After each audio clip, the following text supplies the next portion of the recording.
Good day and welcome to yet another edition of Game Time with Marco. Thank you for joining us and thank you for your views and comments on the previous episodes of Game Time. We are approaching the end of the first season.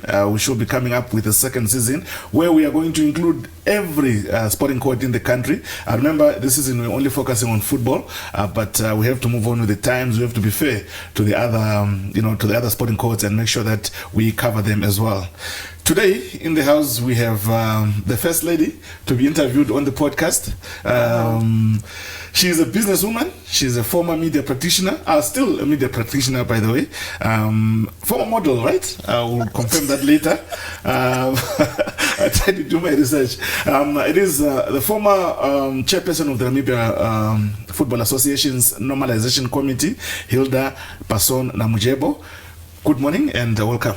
Thank you very much for having me. Yeah. I know I was never a model. Thank God that one never happened. Thank you. But you have the features of a model. I know. I've also been told to have done many beauty pageants. It's not my scene. It's just not who I am. Okay.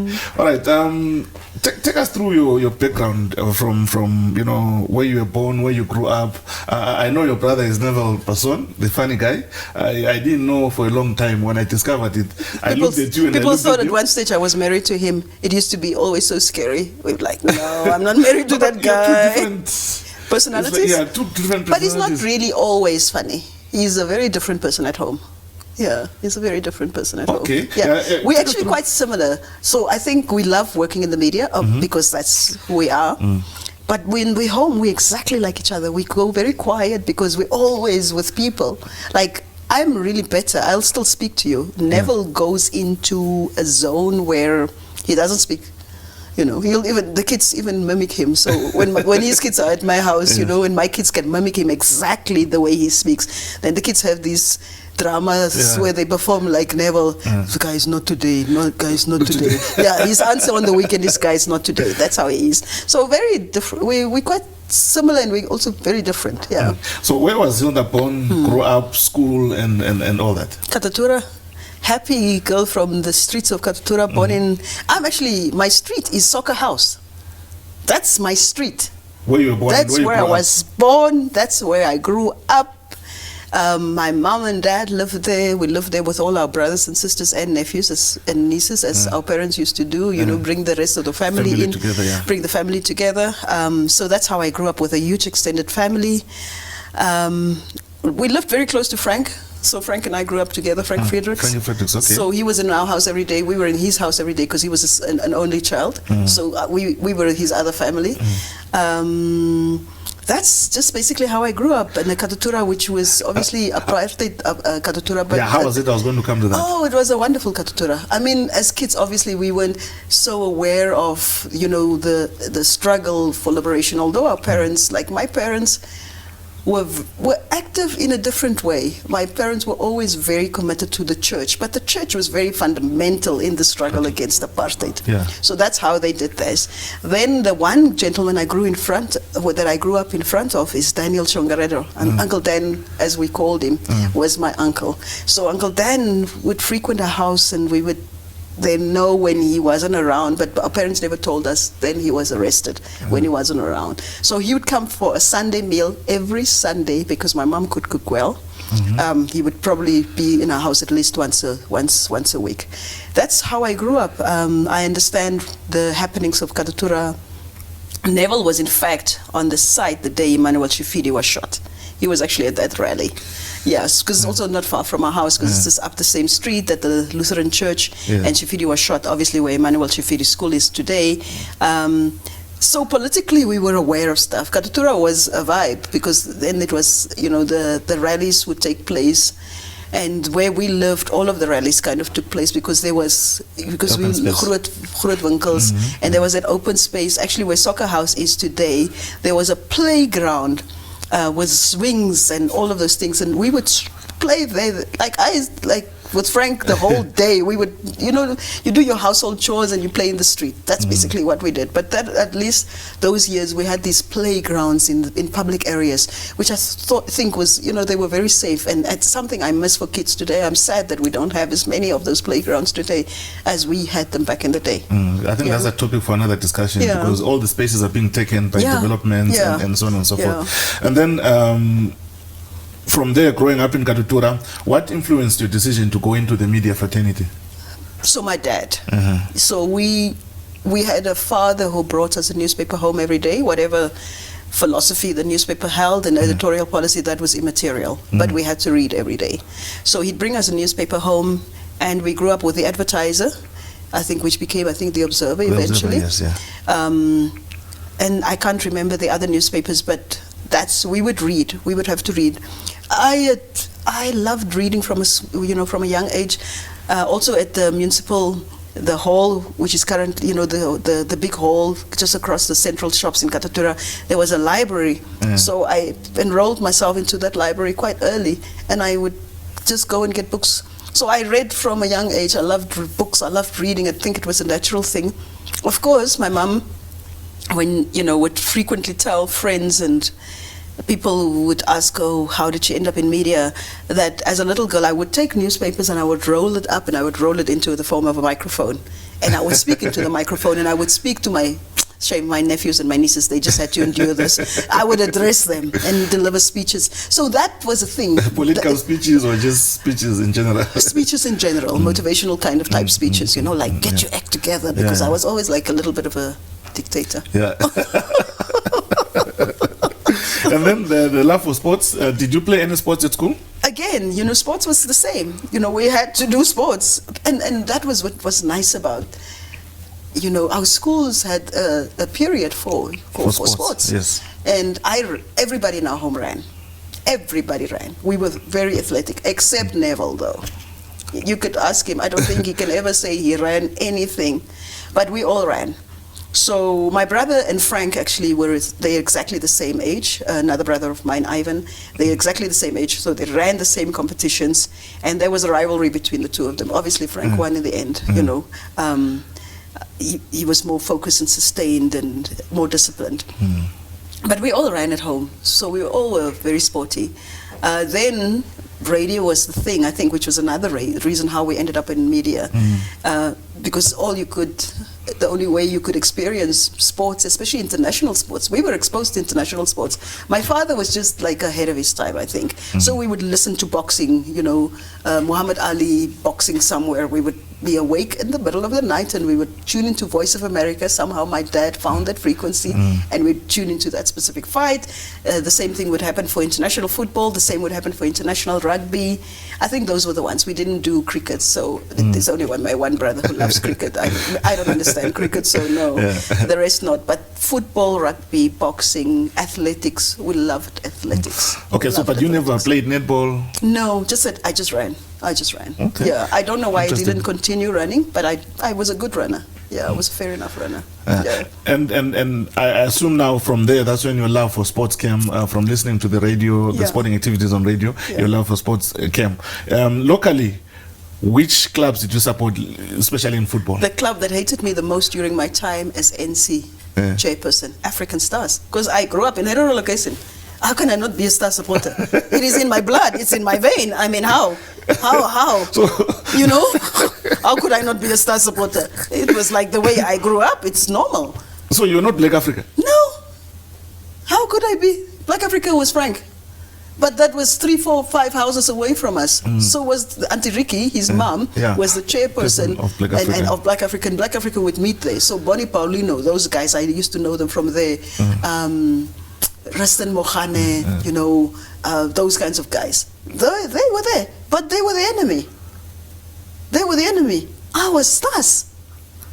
And in a way, I guess it's the local team I still support. So I don't really go much to their matches. I can't, because I will be cursed from left to right, and I don't know. I don't think you'll be cursed. I am just not going to expose myself to that. I don't feel safe enough to go to a Stars match. Yes, okay. No, I don't.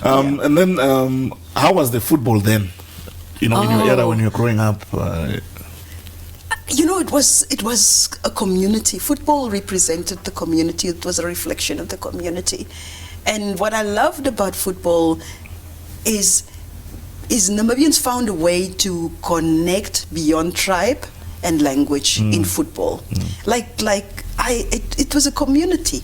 I do think they also had a bit of a political understanding of the times, because you had to understand, and I think when people gather together, then information is shared. And there's an energy that comes with that information shared. And as a consequence, I think there was also, you can't say an uprising, but a very strong political awareness amongst footballers.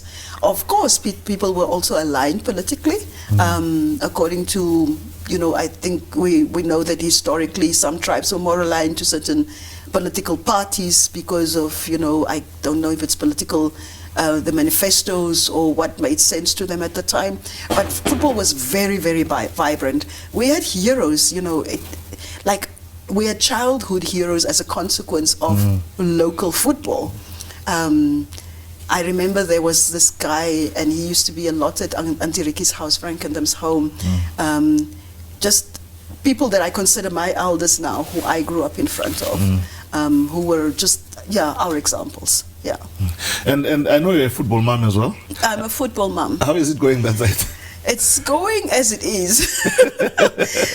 Look, my son is, the guy is committed. Wow, he is an exceptionally committed child as far as, he's no longer a child, but young adult. Still a child to you? Yeah, still my child, my youngest, so I call him my baby. Very, very committed, disciplined, high disciplined. I've never seen a person who's as disciplined. He trains every day. He played the last season at Ramblers. We in transition at the moment. We're not sure where exactly he's going, but he's obviously focusing. As long as he can play, he will play. So he had his 3 years in Spain. Spain? He played at an academy 4th division team in Spain at the time. 4th division is the equal of our 1st division here. For 2.5 years, then he went to the 3rd division. But then, it's interesting with academies in Europe.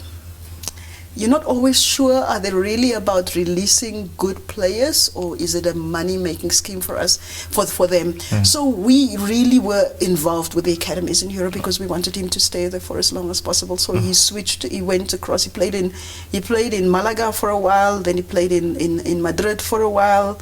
He ended up in Barcelona, December, the previous December, until until January, when the transfer season. Then he came home. We sent him to South Africa. We thought he'll do well in South Africa. The South African experience was terrible, so we brought him home. For trials, he went for trials in South Africa. He went for trials, and then he was selected at a team as well in South Africa. But no, the experience was just terrible. I don't think. I remember that there was. I do think that there's this. South Africans don't like other people, really. It's a problem. It's really a problem. So there was this thing of why should foreigners come and take our spots in our football teams? So he struggled with that. He's really struggled with that, to the point that it was actually quite violent playing, because your team members, your teammates would try to injure you, so you could get out because they felt you were taking the spot of a South African player. So he came home and he was quite happy. I think he tried the international scene, he had tried the SADC scene, and I think he's happy playing home. Of course, he'd still like to play outside, but for now, as long as he can play, he's good. And we obviously said he must study at the same time. So he's studying sports sciences at NUST. So that he can fulfill his dreams whichever way it comes. All right. Moving on maybe to your time at the Normalization Committee. How was it? I know you just said it brought you enemies. What I loved about it, I love strategy. So I think if you put me in any room, the first thing I will do is, what's the strategy? And when I talk to people, I will ask them, what's the strategy? Why are you doing this? It's why question is a critical question. Why am I doing this? And if I am focused, and if I can get you focused on why we're doing this, then I can endure the troubles that come with it. So FIFA gave us a mandate. Why are you appointed? For me, the focus was on that. So the other stuff that was happening around it was immaterial to me. You know, they were really immaterial to me as long as I was focusing on delivering that mandate. And I felt we actually not only met our mandate, I think we exceeded our mandate. So when I say I love strategy, I also like foundational things. I think before you shine too brightly, you must sort out, you know, sweep the floor. Yeah. Sweep the floor. Don't bring in new furniture when your floor is not clean. Yeah. And with the NFA at the time, there were many things that were outstanding, like policies. People, like, I remember the first day, Marco, when I got there, they have a board that says, Marco in, Hilda in, you know. So and so out. Who and who out, you know. And I asked, how updated is this thing? Because some people who were supposed to be out were in. And then some people were just out all the time. And I asked, when did they come back? Now, of course, I didn't take office at the NFA. They didn't. That was not a requirement. But it was important that I had to go there, you know, to inspire the team, because the people were very unmotivated. They were very demotivated. There was no leadership at the time, and the leadership was there. The leadership was not there because it was a very troubling time. Remember, it was the time that FIFA felt Barry had no longer reason to be at the NFA. There was a time when even Frans Mbidi, who was the president, never went to the NFA because him and Barry had their own beef. They were not sitting at the same table. So for the staff, they had no leadership. At the time, the staff, there were times they did not get a salary, and nobody explained to them why they're not getting why you're not getting a salary, and when, and what are we doing about you getting a salary, and when will you get a salary. People have debit orders. Those debit orders go off a certain date. By the time we got there, they had not had their medical aid updated for a long time, so the medical aid lapsed. So many things like that. The debt profile of the NFA was just incredible. People would go and stay at the country club. Leaders of the NFA would go and stay at the country club. And not pay. And not pay and send the bill to the NFA. So of course, you sit there and you just hear about bills. They didn't pay.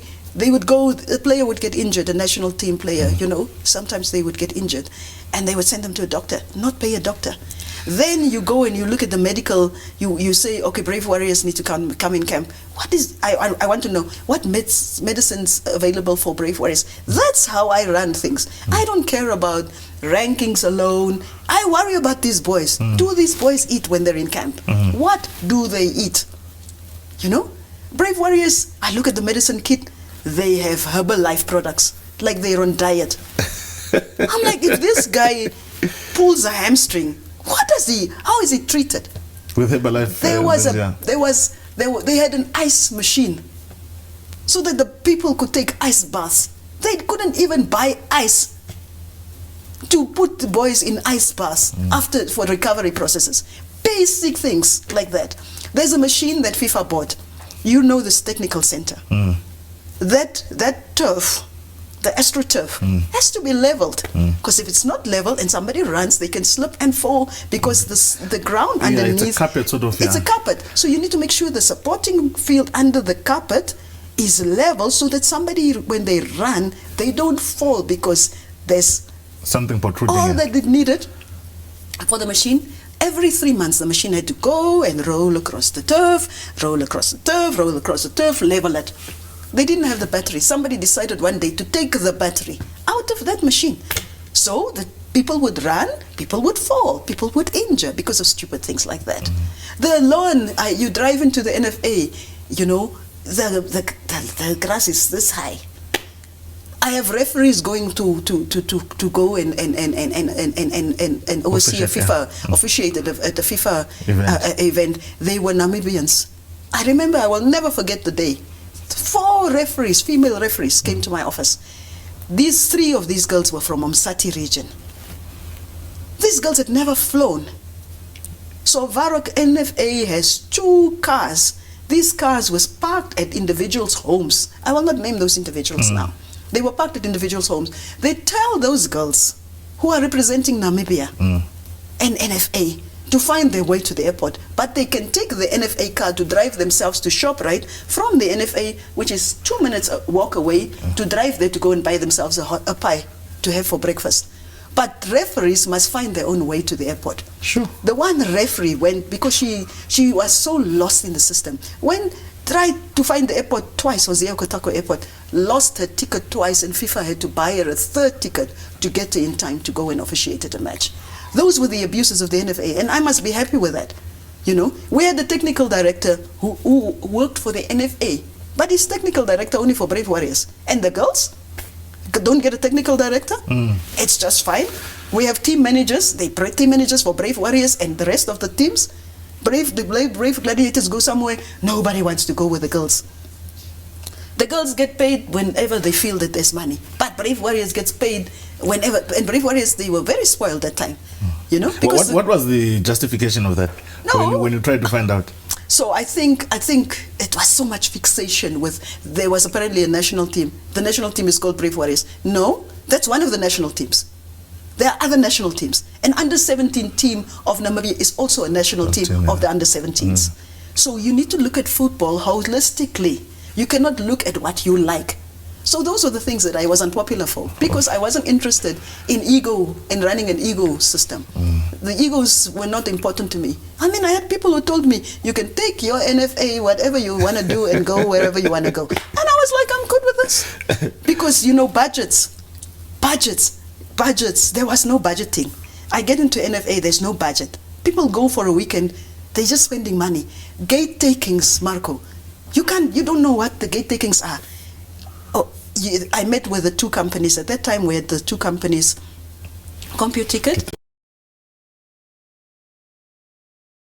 Ask these guys to come in for meetings. Report to me. I want to know how much gate takings. Because I remember in God being so amazing, you know, and this is how life is. And I always tell people, be careful what you do to people. I think we played just as was it October, November, we played a qualifier for AFCON. And at Semnioma Stadium. That stadium was full. By that time, FIFA had started reaching out to people for the normalization committee. I knew that FIFA was interested in me in some role, shape or form. I didn't know I would be chair. I went to that match. My kids love football, and they love Friends. I had a row at Semnioma Stadium of tickets that I paid for. But, you know, and we sat just above the VIP suite. The way I was treated by the NFA leadership at the time, just coming to say hello, and Brave Warriors won that day. So I've always loved the team. So I would try and go to the bus, like Peter Shalulile. Peter is one of my boys, you know, just to see them and to congratulate them and things like that. I wasn't even allowed to get to the bus. 2 months later, I was their boss. But did they know that you were coming? They have an idea? They heard the rumor. They didn't know that I would be the chairperson. You know, I think there were rumors that, yes, that I was being spoken to, but they didn't know that I would end up as chair. But the way I was treated just for those months, just a month before coming into football, it was like, you know, I was the enemy. And then, of course, when I was appointed, it was all the rumors like I wanted a tender, like I'm a caterer. I can cook, but I don't cook so well that you want to... tested your food. But I don't think I can cook so well that you want to give me a whole tender to feed COSAFA, you know? And that was a rumor that apparently I wanted a COSAFA tender for catering.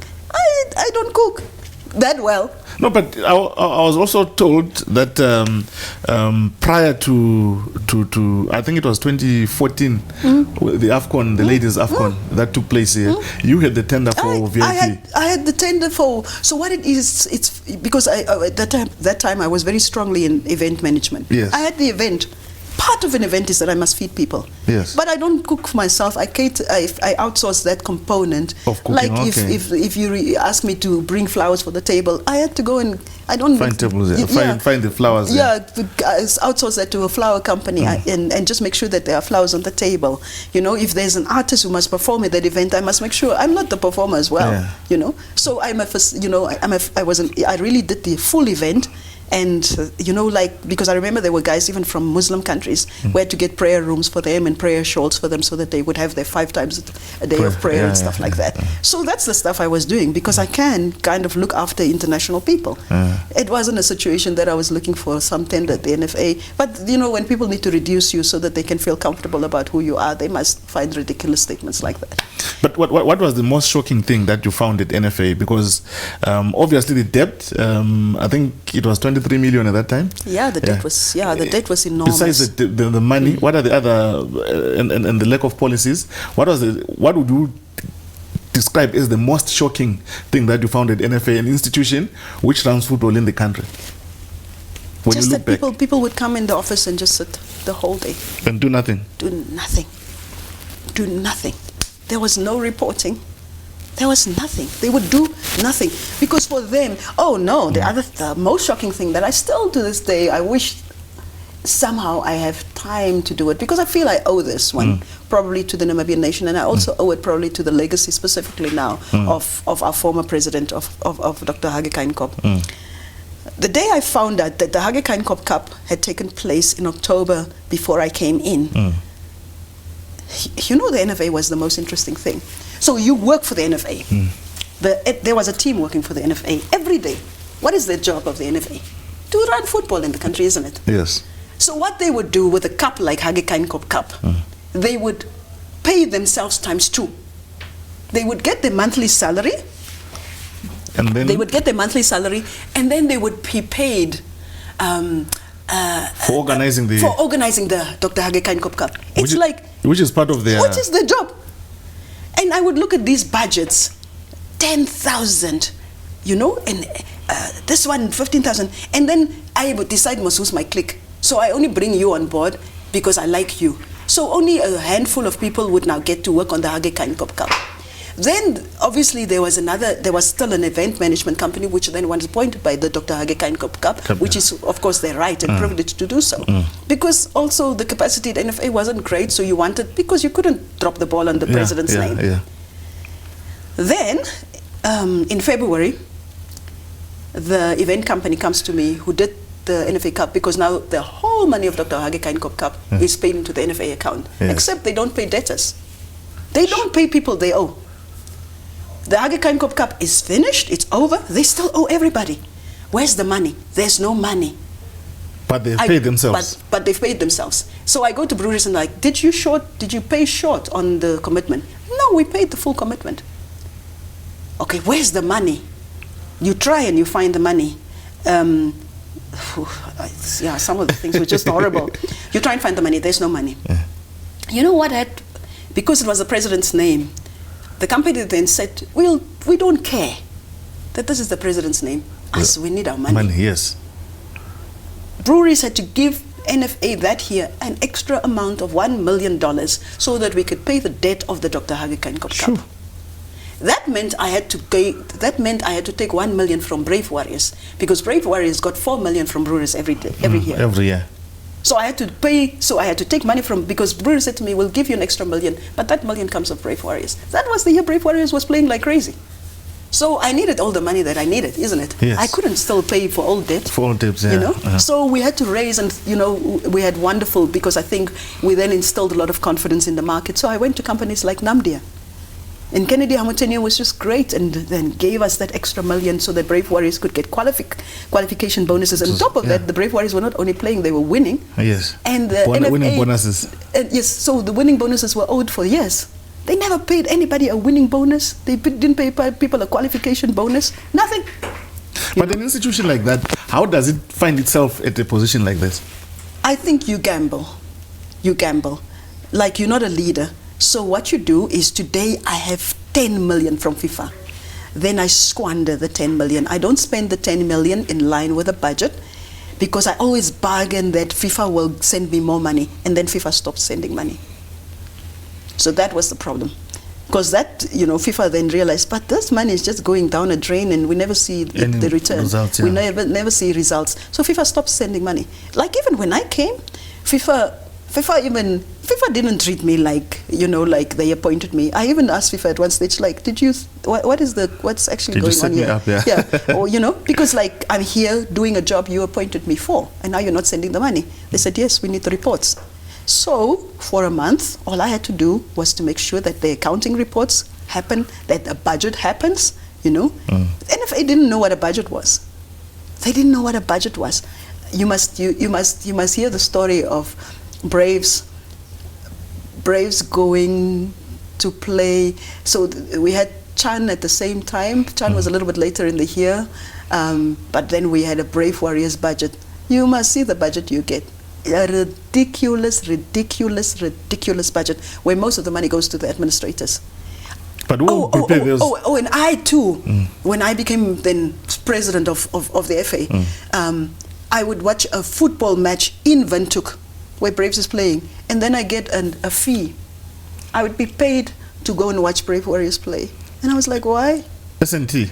Not even S&T, man. It was a ridiculous amount. If I'm not wrong, I think at that stage they paid the president of NFA, it could be $7,000 to watch a match. But why does the president Because you become head of delegation. So they call you head of delegation. So because you become head of delegation, which means I must go and shake the opposing team's hands. Yes. And I must go to a meeting, a day before, so we can decide who's wearing which colors, away colors, home colors, the supporting, who sits where, the ambulance is there, all of that stuff. I have to go to one meeting like that, and I have to go and shake the hands of people and wait for the anthem to be sung. I get a fee.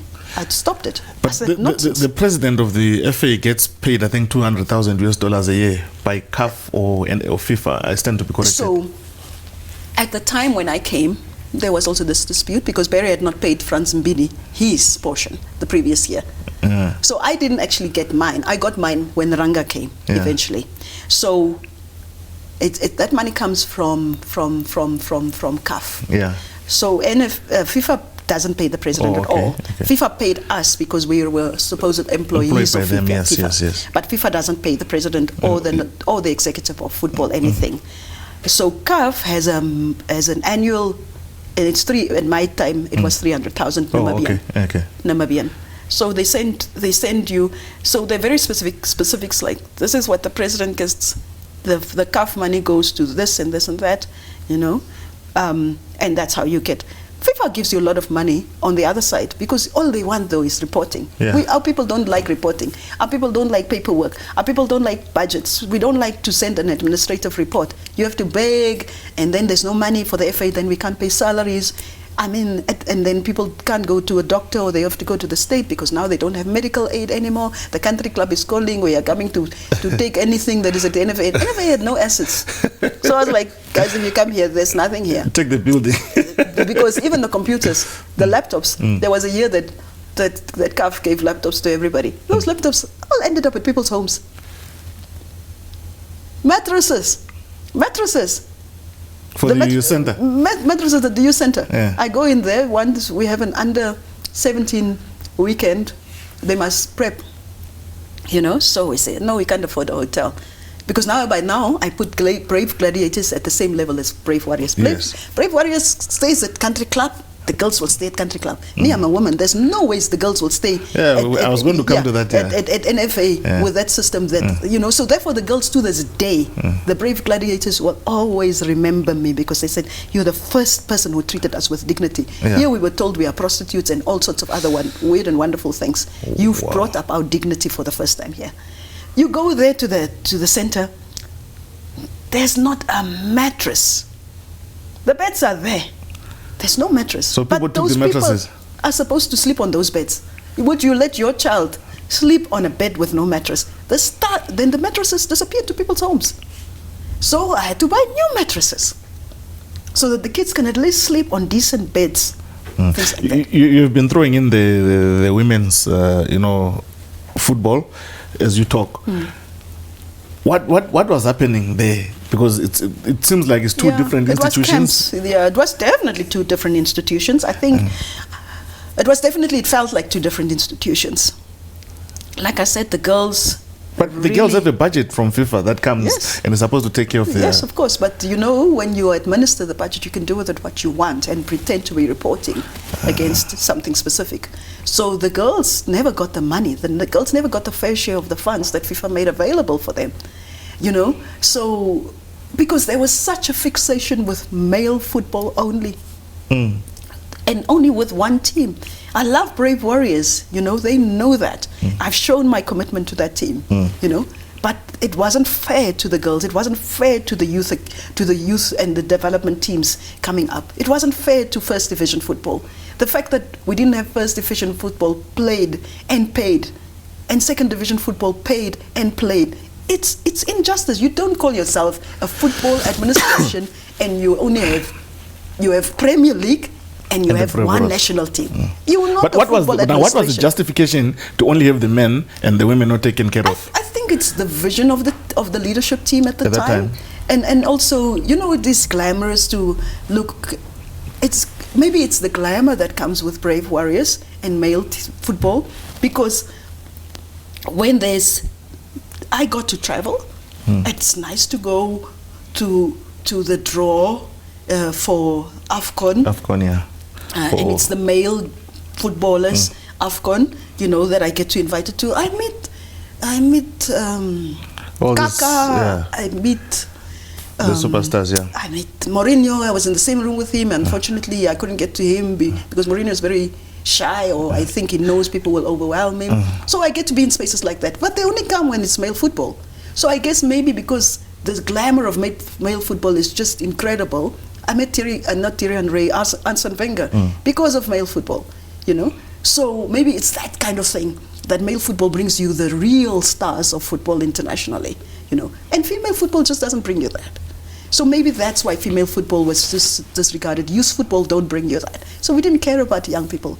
But you call yourself a football administration, which means you must think about football under 11, under 13, under 15, under 17. You must think of, that was the time when we also didn't send our under 17s. Remember there was the time when our kids could have gone to play? But they couldn't because there was no money. Even the under 23 also, they were cancelled a few years back, because there's no money. Anybody can be cancelled, not Brave Warriors, you know. Then we get to, you know, football was just such an interesting thing. But I think it's the fixation with money and power. And people feel that the money and the power is only there when the men are playing. Yeah. So what is NC as the normalization committee? What did you guys do now to sort of try and bring that gap? Besides having the girls' camp at Country Club as well, what did you do to try and bridge that gap and make sure that you know, women's football is taken care of the same way as men's football is taken care of? For example, you sit the technical director down and you ask him, look at your job description. Does your job description say you're the technical director for the Brave Warriors, or does it say you're the technical director for the FA? When it says that, so where's your strategy for development football? Where's your strategy for the women football? You know, when women football play, do we actually go even for the technical director to travel with the gladiators?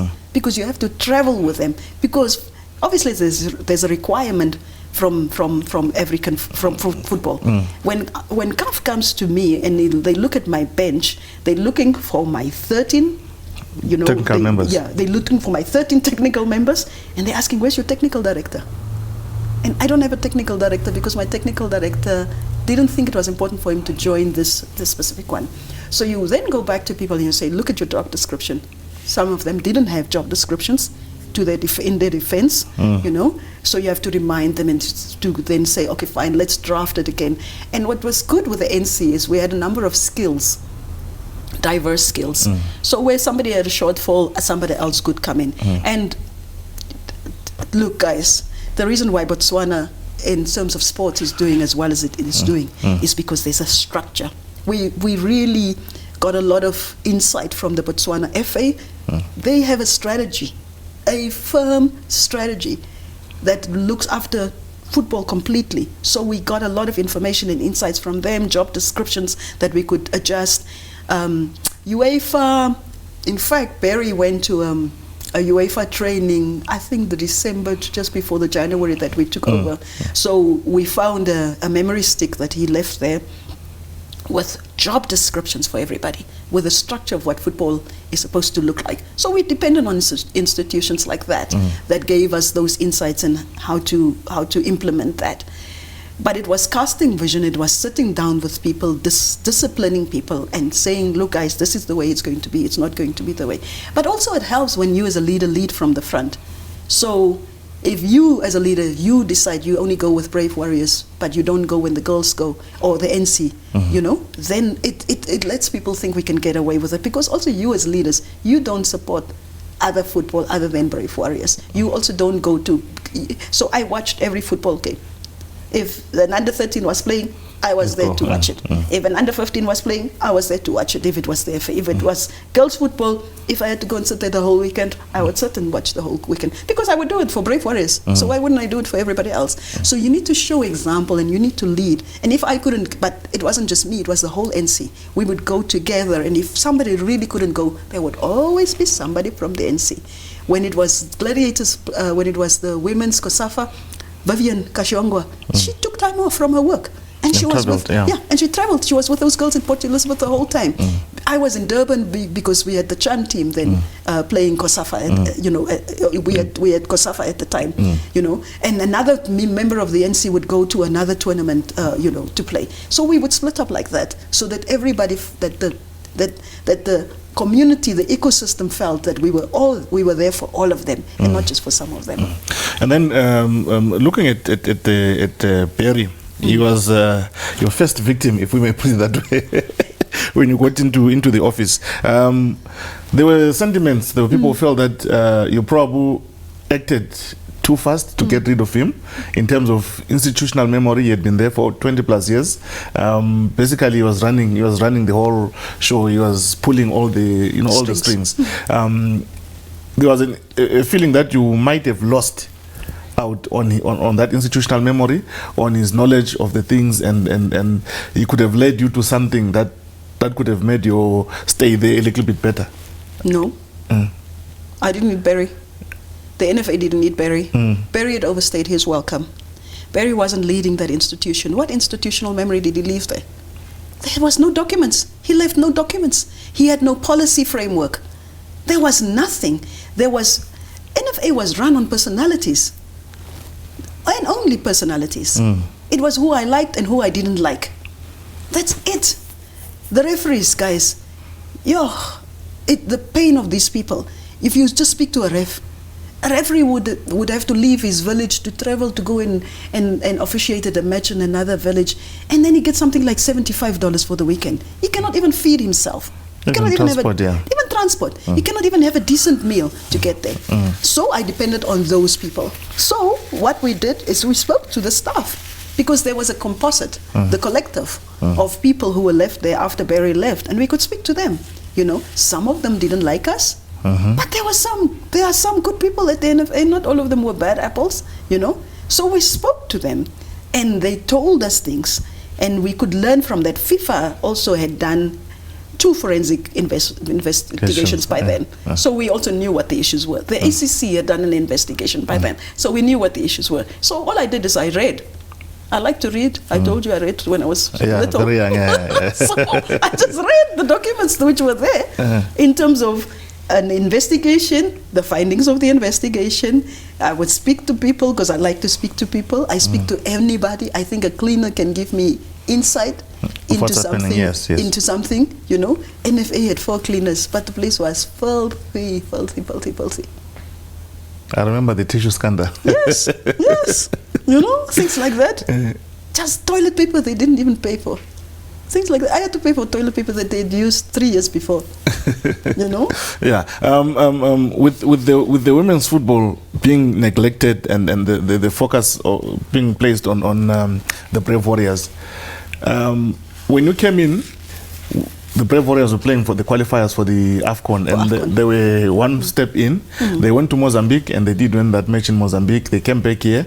They also drew, I think, with Mozambique here to really put themselves in a strong position. That's right. And then they had to go to Zambia in their last match, and that's where the drama happened. That's where the drama happened. I was there. What took place there? What happened there?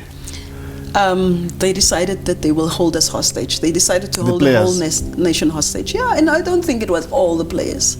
I think... But was it the players or there was outside influence? No, I think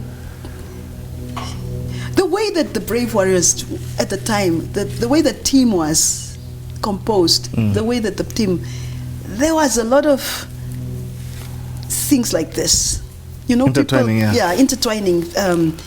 And it was from the leadership at the time, you know, or the leadership before I came.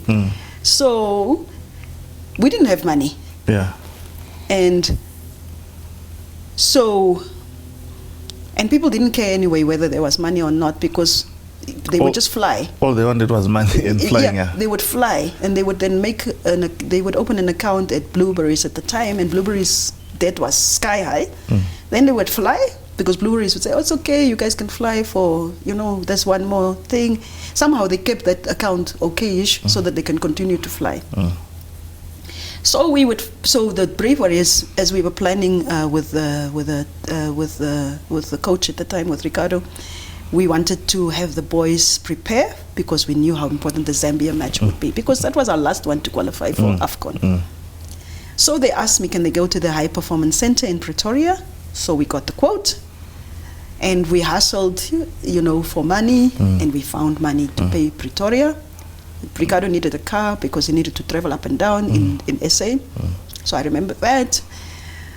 And so when they then we made sure that they had the tickets to fly to Zambia, and in Zambia would look after their hotel. So we didn't have to worry about the hotel in Zambia and stuff like that, but we had to get them to Zambia. So I remember it was a holiday. I can't remember, was it Independence Day? It could have been Independence Day, because it was in March. It was in February. I think March. Was it March? It was a holiday. Yeah. It was a holiday. So, and that's why I went to government, because it was a national team performance, and government had a responsibility to pay for Brave Warriors. So Brave Warriors, the Stiga was the captain. Yes. So Stiga calls me and he says to me, oh, we are not leaving Pretoria. I said, I paid your tickets already. If you miss those tickets, I lose all of that money on those tickets. Why are you not leaving? No, we want to our qualification bonuses. I didn't have issues about the fees for the actual match. In fact, I think we had the money for that, and they didn't claim it because they knew they had to get into Zambia so that they can claim that. But we had paid something, but they were worried about the qualification bonuses. So unless we have guarantees, and I know for a fact that initiative was not only at the Brave Warriors. Maybe that some of them, they really wanted their money, but I think they were more instigated by the technical team at the time. Because of the Brave Warriors. Because if the Brave Warriors the players got the qualification bonuses, the technical team would also get the qualification bonuses, isn't it? It's more fair, all of that. Anyway, so I get this call. What do? I say, I don't have money. NFA doesn't have money. We went to government and we said, this is your responsibility. And I think government, there was a thing that I think government either promised them something, but we spoke. So I remember how I looked for Minister Utoni, who was the Minister of Sports at the time. And that's why I think it was Independence Day. I called him and Kale Schledwijn, who was the Minister of Finance. I said, these guys are sitting in Pretoria and they're telling me they're not boarding the flight because they need the money for the qualification bonuses. If we have a no-show, then we're definitely disqualified, but more importantly, we lose and we get fined and all of these things. This is the consequence. You need to help me. So, Auntie Agnes, as I call her, Auntie Agnes was the deputy minister, and Emma was the PS at that time. Emma, So they were flying anyway to go and watch the game. So I spoke to them, and the minister gave them instructions to say then government will take commitment to pay. And the demand was 3 million. Government will honor that commitment. I arrive in Zambia because, I really made sure that anyway I'm a businesswoman, so I don't have time to go and sit a week in Zambia. I need to finish my work. I must make sure I meet my responsibilities to my company here. And then I will fly out on the last possible date so I can get in time to fulfill my responsibilities. So by the time I arrive, the deputy minister and the ED is having a meeting with my players. In your absence? In my absence. With my players. They didn't even have the decency to invite me to that meeting. Which I just think is not correct. And it is especially painful because these are women too. And as women, we should learn to empower each other. Yes. And not do these things to each other. Nevertheless, Franco and I were there. We sat. We respect our government. They handed a letter to the captain, to Stiga. And Stiga, they read the letter. The Brave Warriors accepted government and not the NFA. Because the NFA, I also understand the players couldn't trust the NFA. The NFA dropped them badly time and time again. Because this money was due to them way before. So when government gives you a letter, it has more authority. So when Auntie Agnes gave them the letter, they accepted the letter from government on a government letterhead. Okay. As we sit here, did government ever honor that promise? No. NFA had to find money to pay that 3 million to those people, eventually. Did you go to government? I went to government, of course. And there was no money? There was no money. Remember, that was the time when money was tough in the country. Yes. And me, being a Namibian, had to understand that when my government says there's no money, they are not making it up. We have to help our government. Marco, they accept the letter, they play, we qualified because Mozambique lost. That's how that happened. We were happy and we were excited. Team was united, the team was coming together, you know, between the technical team and myself, the NC. We were coming together, we were becoming somehow one team. So we prepared obviously now for AFCON. AFCON was interesting. I think I was at a FIFA Congress with another member of the normalization committee, because what we did is, you know, we would try and give everybody opportunity. I'd have to go always as president, but I would always try and take another member along so that we all have the experience. Mati, you know, went with me, who unfortunately passed a few years ago. Mati went with me. We were representing the NC there. And then we left Franco, because he was the acting SG here, to draw up a budget. I remember the budget was 22 million. That was for AFCON. Eventually, when I get back, the budget ballooned to 25 million, and I ask why? When we know our government doesn't have money. Why would we load budgets when there's no money? We worked out how we were going to pay for it. We had not been paid broadcasting rights by CAF for a long time. We got the benefit of that then. Brave Warriors needed new kit, because I was not going to let Brave Warriors play in the kit they had at the time. These guys are going to AFCON. They needed kit. A kit, So we negotiated for new kit. We designed the new kit, eventually accepted, got the new kit. We paid for the kit. We paid some deposits. We had to pay some of the others in installments. The guys were quite good about that. So new kit. The boys wanted to go to Dubai. I love them to this day, because I remember how they used to send me these videos. Mama, we made it to Dubai. The boys wanted to go to Dubai. The boys made it to Dubai for prep. So that whole experience there, again, high performance center in South Africa, loads happening. But we worked the money well. And I said to government, that 22 million. I said, but you know what I said to government? I don't need 22 million. I need 15. I gave 7 million back to government. The records are there. I am the first president of football to give money back to government, because I said we don't need 22 million. And government was giving us, you know, stressing. You know, like a parent, you know, for my children, I will sacrifice somewhere. Government gave us that 22 million. I said, no. I went to see Ali Angola. Ali was at that time Deputy Executive Director at the Ministry of Finance, because the ED, Meshafuda, was not there at the time. So I had to see the acting. So I went to Ali and I said, Ali, I don't need 50. I don't need 22. I'm happy to give you 7 back. That's with paying the performance bonuses and all of the other stuff. And she was happy about that, I'm sure. Of course government was happy about it, because they get money back. Because government at the time, it was so difficult that government was actually thinking, maybe the Brave Warriors just doesn't go and we pay the fine. The fine, Then they were lied to and told that the fine is double that amount. Oh. So government then said, no, of course we can't pay double the amount. It's better that we just send Brave Warriors on the lower amount, and you get to play, and it's good for the country and all of those things. So we said, no, it's a lie. When I looked at the penalty clauses, from CAF, it's a total lie. It's not there. There's no, the budget that they cited. I don't think CAF would have even allowed you to do that. They would have given you money, and then someone and we had money. That's exactly what I'm saying. We had money. I remember with that money, it's now when this money also of the president came. And that's how I paid Mbidi. Yes. I paid his portion. We got the new kit, and then we sent to Dubai, and eventually we then went to AFCON. AFCON. I didn't go to watch Brave Warriors in that AFCON because there was no money. Franco went and stayed with the team. With the team, yes. I didn't go. I didn't watch. I went to watch AFCON on FIFA's bill. Eventually, I only watched the final because FIFA pays for all presidents of football to go and watch the final or the semi-finals. I didn't even watch the semi-final. I just went for the final. Yeah. So it's those things, because we said, guys, if there's no money, why do we travel? And then when they were in it was Egypt, right? Yeah, it was the Egypt. AFCON was Egypt. Yeah. The draw was Egypt. And then the actual the tournament was also in Egypt. Was actually but then there was also issues. The last match against South Africa, the players and I think France, they slept around 3 in the morning. Not the players. I think the captain was there. Can I tell you what I did? And the technical team. Can I tell you today what I did? I played the technical team, because then I decided I'm going to show you. So I split the Brave Warriors from the technical team, and I played Brave Warriors in full. 100%.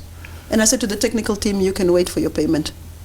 So the technical team wanted to force Brave Warriors, you are not going to play, you are not going to play. And the Brave Warriors like, us, we came to play, we are playing. We haven't paid to play, we are playing, with or without you. Okay. So you must, one day, maybe when I write a book about football, you must see the letters I got from the technical team. And not all of the technical team, let me say that again. Not all of the technical team were bad. Some of them were wonderful. I will tell you today, to this day, Colin Benjamin was never, he was a member of the technical, never problems from that guy. He was always the gentleman he is to this day, But yeah, some of the others, they gave me a lot of hell and wrote me very threatening letters. I got a letter, an anonymous letter at one stage. Like, we are watching you. We know when you're brushing your teeth, and we know when you're dropping your Ben 10 wherever. Like at my age, a Ben 10. Nonsense like that. Just nonsense like that, threats like that. Just because you want to do the right thing, and you're like, on my watch, we will not abuse government money. This country needs this money for other things. We are not going to abuse it because we have the opportunity to do so. So the issue was the technical team. It wasn't the players. I don't think it was the players. Yeah. I truly think. I don't think it was. But then we are seeing this movie again. Even years after the NC has left, we still have the same problems of going to a tournament. There's always a discussion about money. There's always a discussion about qualifying bonuses. There's always a discussion about performance bonuses. Isn't there? As an NC, you left policy. Didn't you leave a policy that covers those things to say, for qualifying, you get this. For winning a match, you get this. For scoring these goals, you get this. Didn't you leave those policies? Even if you leave policies, they must be implemented. Policies must be implemented. And the way that you deal with money is you deal with money in a budget, with a budget. So budget. Really, this is not complicated. FIFA is a very fair institution as far as I'm concerned. All they require is ask me for money in paper before, tell me what you're going to do with the money, and when you've spent the money, send me the proof that you've spent the money for what you said you were. It's all they ask. It's not what everybody's asking. You will also ask, if you give money to somebody, just go and administer the money properly, come back and give me a report on what you've done with the money and show me the results. It's not difficult. So, but FIFA doesn't pay for bonuses. Let's just make that clear. FIFA doesn't pay for bonuses. CAF doesn't pay for bonuses. So the FA must have a strategy locally on the ground where they raise that money in the manner in which they raise that money. And you can raise Namibia again, paid for Brave Warriors' qualification bonuses. Because I went to Namibia and I said, I don't want you to get too operational with other stuff, because breweries was paying for other stuff, but I need qualification bonuses. Can you please be my qualification bonuses partner? And they said yes. So that's what I did. So I had a standalone qualification bonus sponsor. I had a standalone match, operational sponsor, and then you had FIFA paying for travel, for accommodation, or you had your host on the other side pay for that, accommodation and stuff like that. And there are projects at NFA even up to now. You found them there. The hotel or the lodge behind at the technical center there. What was happening there, or how did you like that project? If you can explain it to us. So, I know you found it there. Yeah.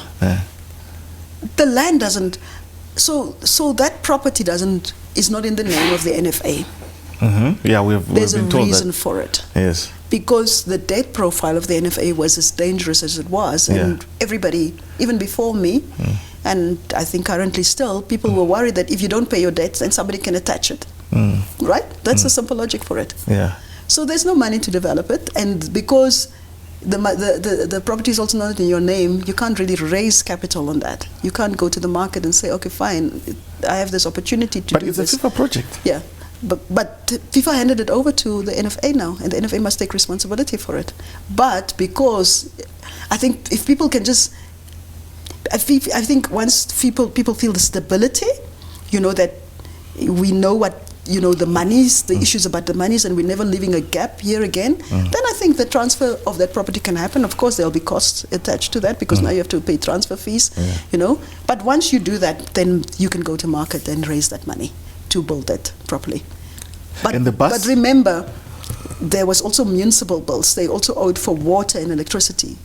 So those were the other complications. That's why, it was dangerous to have put that in the name of the NFA at the time. Yeah. The bus, so there's so many stories, and because it's also it's been a while. I remember the bus got stuck in South Africa, and I think it was a battery problem, if I remember. What was it doing in South Africa? I think it went there to either drive people. It took a team there or something like that, or the bus. No, I think the bus was donated by. It was donated by FIFA as a legacy. Yes, as a 2010 legacy. 2010 legacy. We just never had money to go and send somebody down to go and get the bus. That was the story. Where the responsibility the FA had to take was to get the bus. No, but the bus was here a long time ago, and somehow it was tracked by the South African FA in Katima, in Zambia, sometimes in Botswana, sometimes in SA, and but it never carried the football with the football people. Then there was another bus. Remember, there was a 14-seater as well. Yes. So eventually we got the 14-seater started, because at least for Brave Warriors or Gladiators or under 17s to go from the football house to Sam Nujoma Stadium to train in the evenings, you didn't need to hire, because we had huge bills that we were running up as well, because we had to insource buses. We had to insource buses now, So at least we could cut that. So money is like that. Make the most of money, cut costs, look at your operations and say, where can I cut costs? I have a bus here. Oh, what will happen if I fix that bus? What will happen if I service that bus? Oh, then I can use my own bus. Then I don't have to spend that money outside the FA. Then I can spend some of that money inside the FA and build capacity inside the FA. That's how you do. That's why what leadership is. Leadership is supposed to be about being strategic. It's about being innovative. It's about being focused. It's about being responsible. And then when you were done with your job, I think your term was extended once or twice, and you completed whatever you were supposed to do. There came a point in time where now we had to hold elections. Yes. How tough or how easy was that? I think the process was more difficult, because remember the 21 days of notification, and then you need to screen the person, the due diligence, because we wanted to be sure that the team would come in, would not have, criminal issues was an issue, for example, because I know that was in the public, so that's why I'm bringing it up. Do you have any crimes that you've committed, and did you serve a sentence, or were you fined for it? I think the political parties have a similar structure. So therefore we had to get that. And we had to not only believe what you said, but we also had to check it with the authorities in the background.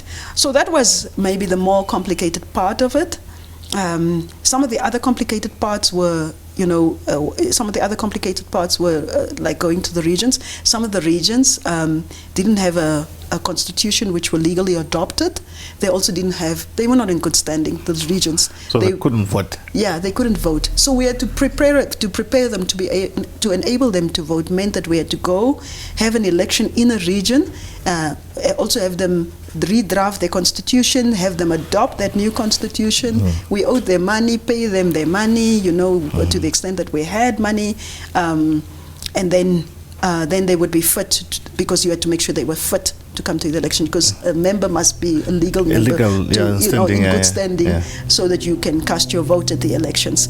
So that was the process that we had to engage on. It required a lot of travel. It required a lot of roads on the road. Some of us did most of the work, but at the end of the day, it got done. And then. The elections came, the names came out, and there was a bit of some people were not happy. They had been left out of those elections, because they were said to have been involved, a person like Patrick Kauta, for example, and who else was there, who had been involved in the removal of a previous president. I think there were two of them. That was a FIFA directive. Because good standing. It was good standing. It was the number of terms you have served. That's how Frans Mbidi didn't make it. Remember? Yes. Frans Mbidi was his second term. So it was a thing of like, have you served 2 terms, already? In the Exco, at Exco, because otherwise people would be long-term, lifetime executive members, so we wanted to stop that, so that people can at least serve the time, leave and make space. There was the removal of a sitting president, and by that time, remember, we had been taken to court twice. Yes. And we had won twice, because we obviously kicked out the NPL from the NFA, because they were not abiding by they were not abiding by the rules. And that thing, I really it's just something that pains me enormously. I wished that we could have just found each other that here. Just that we would not have. We wasted so much time in courts and unnecessary spaces. All we said, and this is what is being done right now. What did we do last season? We played with the 16 teams. It's all we asked for. It's an abnormal situation. You as the NFA, we as the NFA, did not have first division football. You as the NFA, we as the NFA did not have second division football. If I relegate, where do I relegate to? If I promote, where do I promote from? There's no first division. Who do I promote? If I relegate, where do I relegate to? There's no first division. So it's again that fixation with NPL is everything. It's that limited understanding of what is a football administration. What is the full ecosystem of football? Do you read the football? Do you read the NFA constitution? Do you understand who your members are? We had 22 members. One member was behaving like a spoiled child. So must I now sacrifice the rest of the members so that the one member can be privileged? Because NPL was misbehaving. Now I must mistreat all my other children who are good children. They are behaving well because one child is now being a prima donna. So I said to the one prima donna, if you don't want to play according to the rules, leave. I suspend you. I give you the opportunity to go and think and say, do I feel like being outside? Do I want to think about this? And how do I want to come back again? You are welcome to come back, but on these conditions.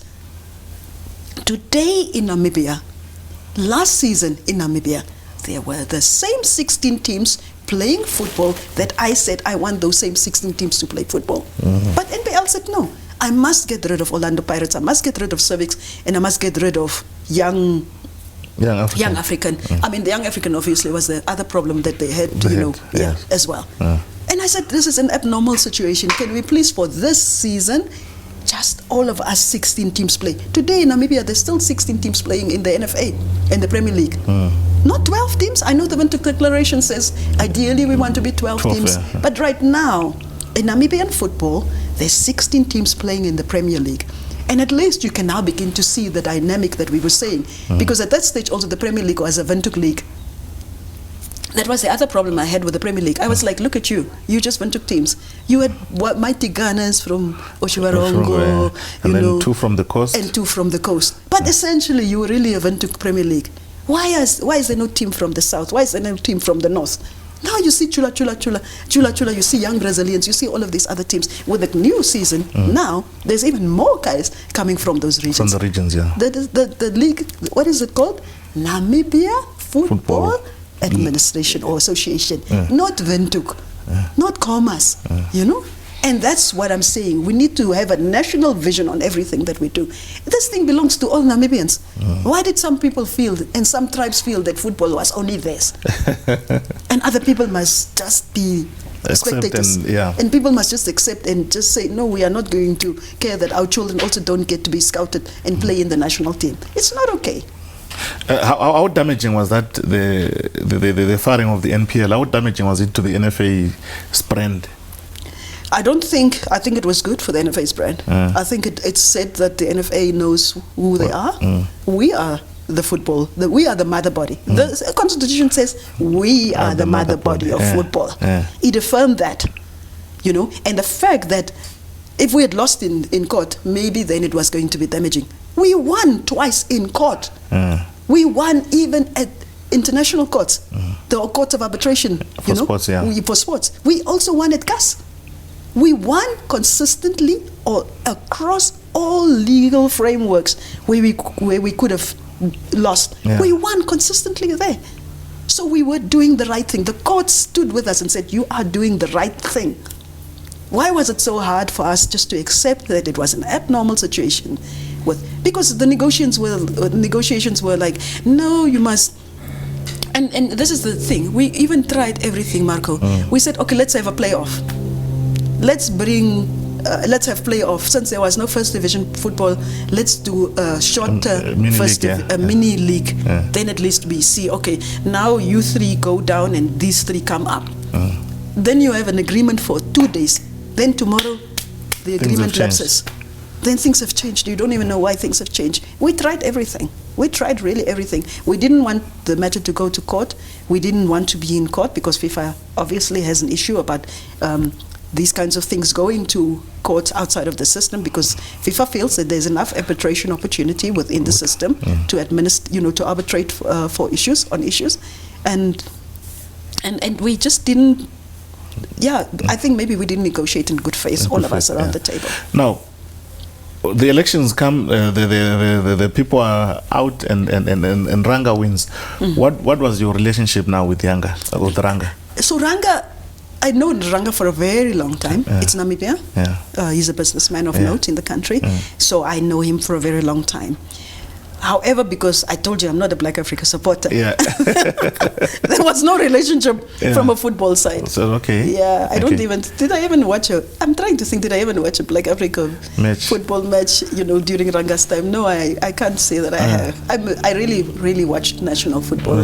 I really didn't watch club football at that time.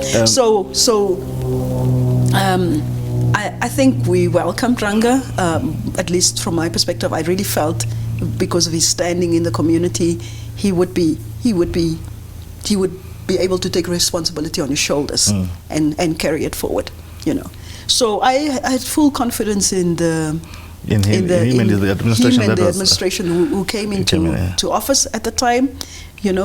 It's regrettable that they couldn't find each other, and I tried a number of times again to bring them together. Conversations I had with that team who came in after me was, what's the strategy? They didn't have a strategy. I didn't ask them about why don't you get on, why don't you like each other, because I liked each other.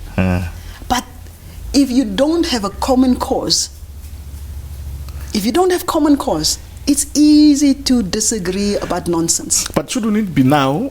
I think if I had said at the NC at that time, I would have said, for someone to qualify to be a president, or for people to come into the EXCO, why don't you come to us with a strategy, like you say, of what you're going to do? Remember when Patrice Motsepe was campaigning for CAF presidents, he gave us 10 points that I'm going to do this, I'm going to do this.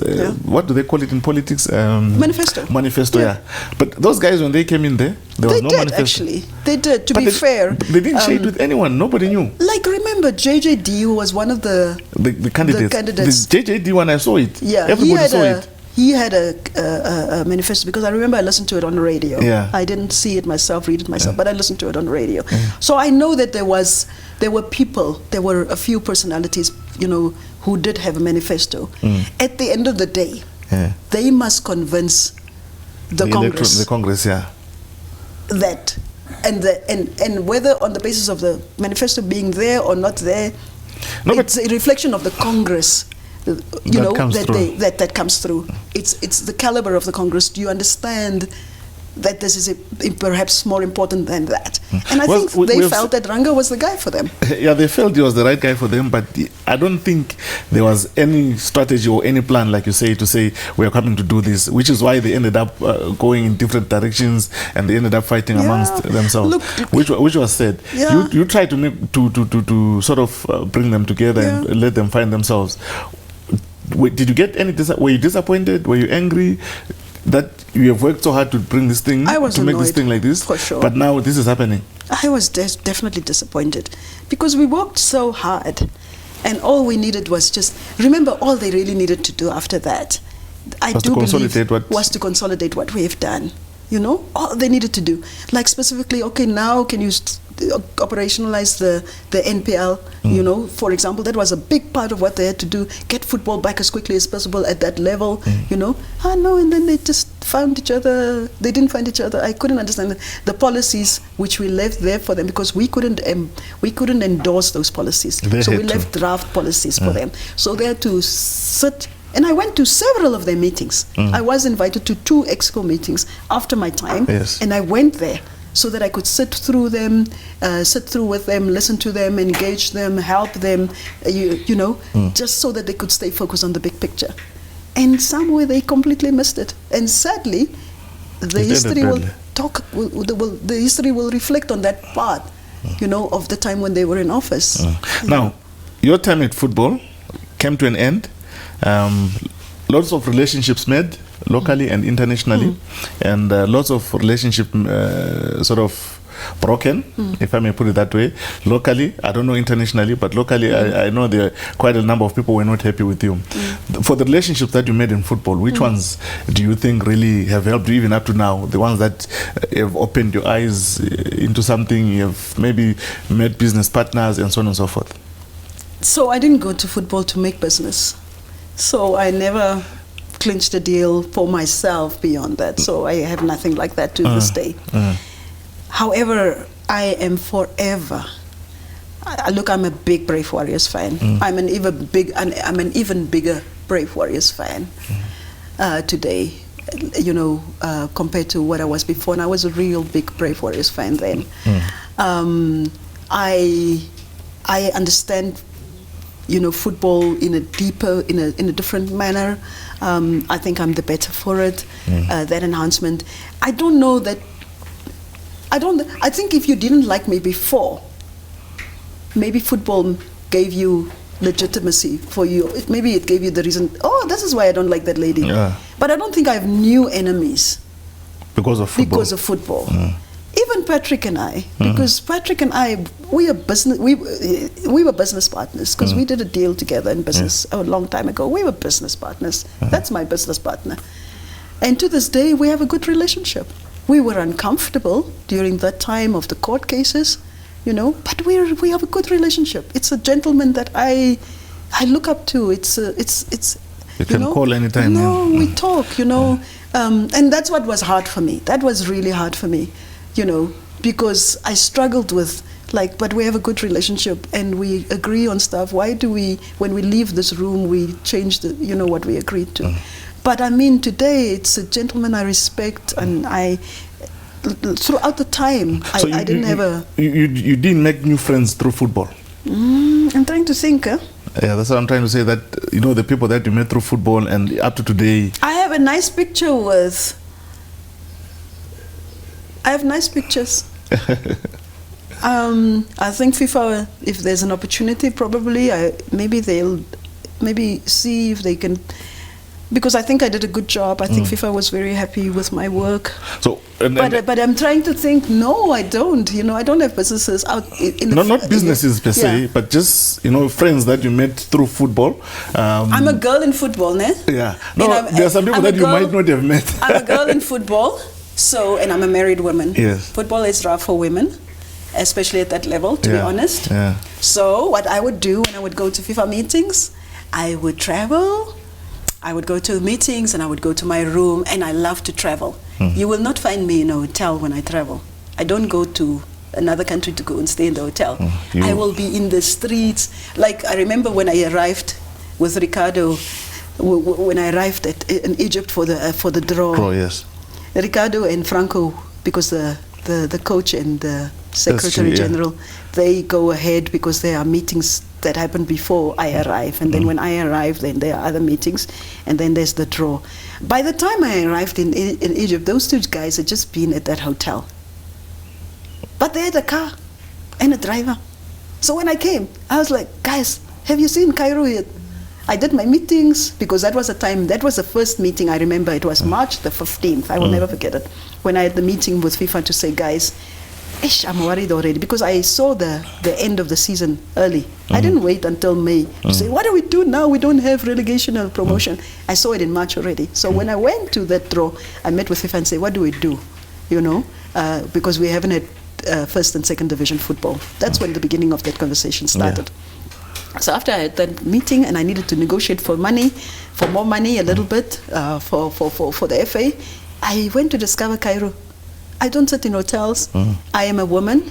I don't feel safe in spaces with football men. To be quite honest, football is crazy. Rough, Football is rough for females, and when you get to it, those guys are watching you like this the whole time. And I was like, me, I didn't come for your drama.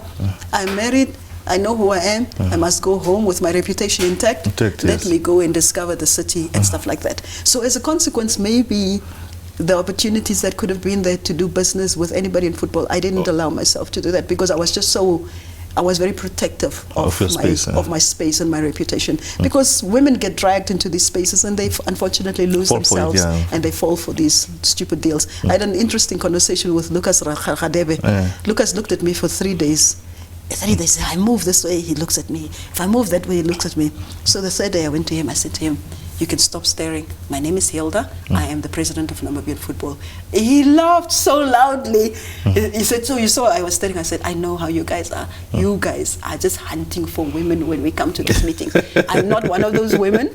So now you know my name, you can stop staring me. So yeah, we became okay-ish friends, but not like to this day. It's not a guy that I'll call every day. But yes, we have shared numbers and sometimes we chat. How is your relationship now with Ricardo? I saw Ricardo on Thursday. We took some happy photos together. I don't think it's a bad relationship. It's not a fantastic relationship either. And I don't expect it to be a fantastic relationship. So you wouldn't blame football for finding yourself in that space with him? Okay. Ricardo and I, we had a relationship before football. And I think it is what it is, I'm not going to sit here and pretend here that I had the best respect from him. I was very disrespected by Ricardo. Okay. But he had his reasons for it. Do I blame him for it? No, I don't blame him for it. I've moved on. I know who I am. And the disrespect of one or two individuals, they don't redefine me. Okay, Kauta, you said also you have a good relationship with him. Patrick, I see in a different light too. The way Patrick is my peer. Yeah. So that relationship is completely different. I hold him in a different regard. With the other members of the NC, do you still keep in touch? Do you have relationships I don't with them? see them. Look, I did go to Mati's funeral, so that was important for me to show him that honor and respect. Gabby and I, sometimes we talk. We see each other mostly in restaurants. Vivian and I also sometimes we see each other. Franco and I probably have the least contact with him. I don't think when last have I seen Franco? I can't remember when last I've seen that gentleman. I can't actually remember. I can remember when last I saw Vivian. I can remember when last I saw Gabby, but not Franco. For the future going forward, would we see you back in football? I'm back in football. In what capacity? As the chairperson of the fundraising committee of the NFA. Of the NFA? Yeah. Oh, okay. So the president appointed me with a bunch of, we are 5, I think. There's myself as chairperson of that fundraising committee, Dino Balotti, because we also wanted the voice of the affected community. Dino, because he's from Juninho Premier League team, he's a member of that. Americo Ongos is a member. Sandro de Gobea is not from but he's from the coast. We also wanted the voice of people. And then recently there was a new appointment as well. So there's 5 of us, and our job is to raise funds and to go out there and build relationships. We are in negotiations at the moment with an important partner. There's Brave Warriors need money. I think we've all seen the articles about Brave Warriors in the NBL. So there's a strategy around that. There's a strategy for the first division, because first division has to start and they need money. Premier League has a sponsor, we believe. So we're engaging that. So I'm looking at the whole ecosystem again of football, and we're saying, where is their money? And is the calendar full? What competitions can we introduce which maybe can bring, you can give the full experience of football to football lovers and enthusiasts across the country? And where do we need sponsors to come on board? And I think the sponsors are responding. We also want to scale what's happening with women football. We don't want just to have the Super League. We want to also have a first division and a second division. And you want to, ideally what you want to do, you want to have what you have with male football. You want to have that for all your experiences. So that's what I'm currently doing, and I'm really honored that the president has reached out to me and that the executive of the NFA felt, that I still have a role to play, and that they reached out to me, and I've responded to that, and I said I'm happy to help. Yeah, congratulations on that appointment, and we hope to see you. I was asking to say, if an opportunity comes, maybe to run a club. I think actually I'd love to run a club. It would be the best club in Namibia. Black Africa? No. African stars? No, I'll start my own thing. You will start your own thing? Yeah, I'll start my own thing. Look at Ongos. Look at what they're doing with football. Isn't it fantastic? It is fantastic, actually. Fantastic. That's what we need to do. We need more entrepreneurs, because those guys are spending money. Yes. And it's their own money. Of it, yes. They're spending a lot of their own money, because they believe in something. Some of you, I'm fascinated with strategy, like I told you. I like if you look at my son having played in Spain, for example, a lot of those teams are even owned by a specific town, and it means that the town council is making money available for that. I'd like to see more of that happening, because football is still struggling at the operational level. The teams don't look how big Namibia is, and that's why we had the double headers last year. And it's exhausting. We shouldn't be having football played like that, but it's because money is limited. We need to look at the whole infrastructure of football. The stadium issue is an issue, guys. We shouldn't just think of what it is doing for nation building. Forget about the issues, but think about what we are losing out on nation building due to the fact that Brave Warriors is not playing international matches here. As part of my role now, we've now agreed that Brave Warriors, at least FIFA has agreed that Brave Warriors can play friendlies in Namibia in the current infrastructure. So at least I hope that the next year we will see 2. That's what I'm hoping for, what we're planning for, that we will have 2 friendlies by Braves played in Namibia because of this dilapidated infrastructure. And by the way, this dilapidated infrastructure, that report was available during my time. When I exited, I left the report there. Sam Nujoma Stadium is not okay. The turf is not okay. That stadium vibrates. Something is wrong with the manner in which that thing was constructed. So can we hurry up and at least fix Independence Stadium? It's not so difficult. The issues because when the CAF team came and the FIFA team came, of course I had to welcome them and make a car available for them to be driven around. So I have the report. I know what needs to be fixed. Guys, it's 4 years. Can we just fix the stadiums? Because we're missing out on the nation being built and the nation feeling united around nationhood and around football, because we don't get 22,000 or 25,000 people in the stadium around their team. We cannot have Brave Warriors just play outside the team, outside the country. We need our Brave Warriors to play here. in our country so that ordinary boys and girls can go and watch them play And be also inspired, dream yeah. one day that I can do this as well. The fact that we can't have this football playing here is not okay. We need to do something urgently about getting these stadiums fixed. Passionate speaking from you there, Hilda. Thank you for coming through. We can spend the whole day talking about football. You're a passionate football supporter. I think they don't call you Iron Lady for no reason. They used to call you Iron Lady of football. And we are happy that you're back into football. I'm personally happy that you're back into football, because I remember when you left, I asked you, I've always thought and associated you with Black Africa. My apologies for that. But African Stars, your team is doing very well. It's now Neville's team in the family. Neville brings the family. Neville brings the results to the family group. I think he knows I'm still traumatized. Maybe if I go with, I did watch local matches last year. During the last season, I watched Chula Chula, I watched Orlando Pirates. So I watched a couple. It's just African Stars. Maybe I must go with Patrick. So if Patrick says, okay, let's go and watch football today. And I watch a lot of football. Matthias is the other guy, because from Blue Waters. Yes. Yeah. So those ones I'm safe.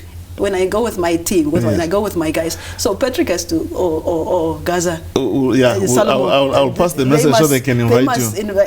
Take me with, and then I must sit with them, and then I'll feel safe enough. Yeah, they are in Botswana currently as we record this. They'll be playing this coming Saturday. That's correct, maybe the next episode will have the results for them.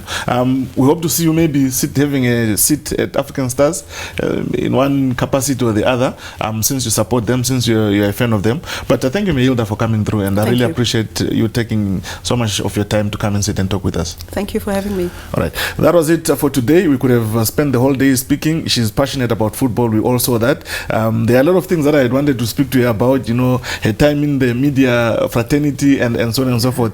But that will be a topic for another day. We'll be back again next time. Thank you.